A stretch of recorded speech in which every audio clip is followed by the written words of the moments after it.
Tidak ada seorang historian, seorang ahli sejarah yang bisa membuktikan cacat celahnya barang satu saja dari pribadi Yesus.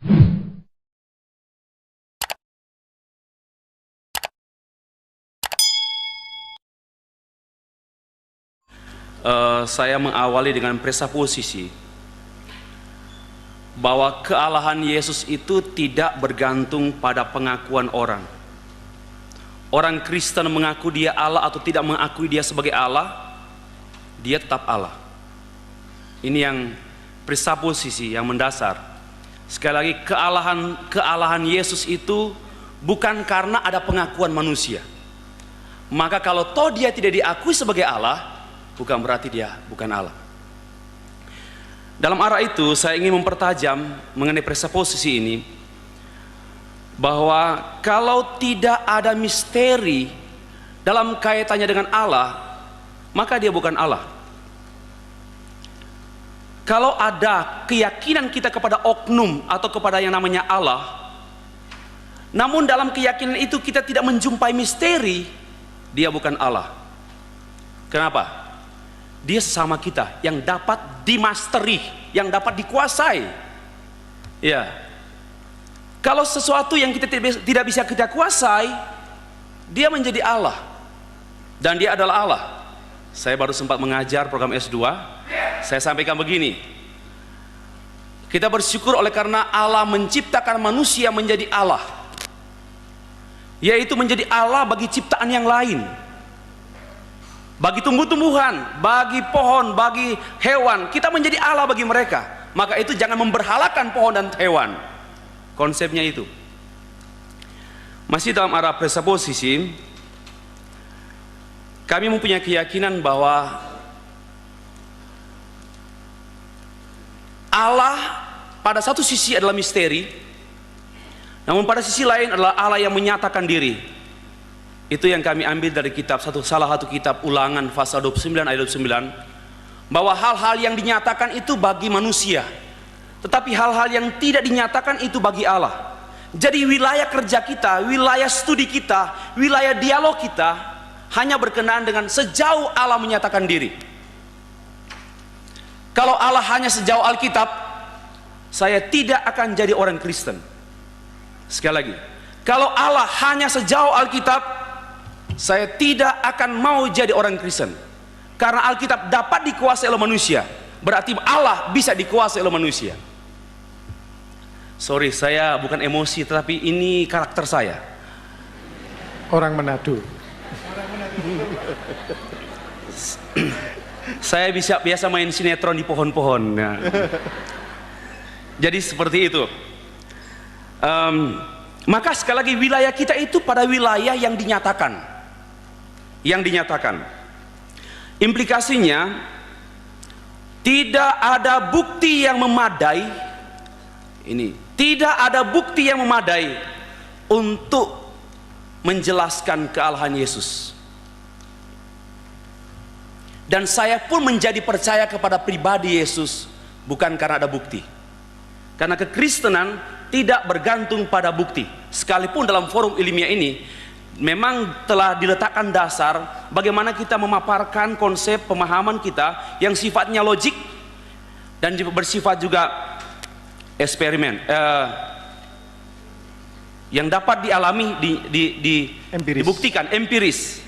Namun sekali lagi, saya pikir juga saudara-saudara saya agama Islam tidak mungkin menguasai Allahnya sejauh pikirannya. Sekalipun Al-Quran, hadis dan kitab-kitab lain itu teman-teman Bapak Ibu kuasai, tapi bukan berarti sudah mampu menguasai Allah. Oleh karena itu pada waktu kita membicarakan tentang Allah, dengan rasa hormat kepada Allah kita. Mengapa? Yang limited ini membahas yang unlimited. It's impossible. Tidak mungkin. Nah, saya lompat lagi. Oleh karena itu sekali lagi, tidak ada bukti yang memadai kalau mungkin pada forum ini Bapak Ibu menuntut bukti-bukti kealahan Yesus. Namun sejauh, sekali lagi, sejauh yang Allah nyatakan. Presuposisi yang kedua menegaskan mengenai kedaulatan Allah, bahwa Allah itu mandiri. Allah itu tidak dapat dijinakkan. apalagi dirayu. Allah itu tidak dapat dipengaruhi dan dijinakkan oleh muka yang memelas. Tidak, Allah tidak langsung bereaksi emosional terhadap orang yang menangis di depan dia. Please have mercy on me. Minta belas kasihan. Allah tidak akan dipengaruhi karena dia Allah. Tapi karena dia mempengaruhi kita, maka kita minta belas kasihan. Jadi kausa prima utama itu Allah. Itu presupposisi. Namun dalam rangka ini Allah mendisclose himself, menyatakan dirinya, membatasi dirinya dalam dua revelation. Yang pertama general revelation, yang kedua special revelation. General revelation itu Allah menyatakan dirinya dan dia dapat dikenal melalui semua ciptaan yang lain. Yang kedua, Allah menyatakan dirinya dalam special revelation hanya dalam satu pribadi yang kami yakini dan kami tahu dari Alkitab, yaitu pribadi Yesus Kristus. Itu namanya special revelation. Tetapi special revelation ini tidak bisa dimengerti without general revelation. Karena special revelation ini diwadahkan, diakomodir dalam general revelation. Mengapa pribadi kedua menjadi manusia? Kok Allah jadi manusia? Bagi saya hal yang saya sulit pikirkan, manusia jadi Allah. Itu yang saya tidak bisa terima dengan akal. Tetapi yang logis, Allah yang jadi manusia, itu logis. Allah jadi manusia, itu mengungkapkan kealahannya. Dan tidak ada manusia yang jadi Allah kecuali dukun. Hukum atonement. Mengapa harus mati disalib? Karena dia sudah membatasi diri, maka dia membatasi dalam lingkup sejarah manusia supaya touchable, ya, supaya dapat terjamah, understandable, dapat dimengerti.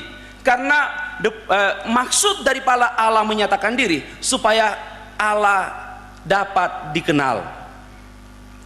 Dan dia masuk dalam seluruh aspek hidup manusia, termasuk berkenaan pada waktu itu Allah menyatakan diri dalam konteks Timur Tengah, bukan dalam konteks Songgokerto. Dan tuntutannya seperti yang sudah disampaikan oleh Dr. Roland Octavianus, oleh karena the sinful nature of human being, oleh karena keberdosaan manusia yang membuat Allah membatasi dirinya. Kalau Allah tidak membatasi diri, kita tidak bisa mengenal dia. Yang berikut, dalam rangka Allah mendamaikan dirinya dengan manusia yang telah berdosa, Allah membatasi dirinya. Mungkin bahasa orang tua, telan ludah pada waktu melihat anak nakal. Tahan. Allah membatasi diri. Dalam rangka ini, pada semua harus dilihat bahwa Allah lah yang memprakarsai, Allah lah yang berinisiatif. Kemudian berikan buktilah sedikit saja tentang bukti-bukti kealahan Yesus. Saya akan memberitahukan beberapa hal yang Bapak Ibu sudah tahu. Kembali kepada presupposisi saya, hanya sejauh yang Allah nyatakan. Yang pertama, semua yang diperankan oleh Yesus yang tercatat dalam Alkitab itu sudah dinubuatkan, sudah dibicarakan bahwa dia akan datang, dan semua yang diperankan oleh Yesus itu sesuai dengan nubuatan. Itu semua sesuai. Maka ini bicara soal keunikan. Kemudian yang kedua, virgin birth. Dia lahir dari seorang perawan, Maria. Karena memang Allah membatasi dirinya. Ini bagaimana mungkin Allah yang adalah akbar, yang besar, yang agung itu kok bisa menggunakan kandungan seorang namanya Maria? Bagaimana mungkin? Tapi saya lebih mudah berpikir. Sekali lagi, yang sulit saya memikirkan bagaimana kandungan Maria menjadi Allah. Bagaimana kandungan perempuan biasa menjadi Allah, itu sulit dan itu tidak masuk akal kecuali di akal-akal. Namun yang dapat diterima yaitu Allah bisa jadi apa saja, namun Allah tidak jadi-jadian. Karena dia Allah. Dan virgin birth, kelahiran dari seorang perawan Maria, tanpa ada hubungan alami, tanpa ada hubungan dengan suami, dia mengandung. Because the Holy Spirit, ya, pribadi ketiga Allah Tritunggal yang kami yakini, dialah yang mengerjakan benih ilahi itu di dalam kandungan Maria. Memang ini tidak masuk akal, tetapi menurut kami ini melampaui akal.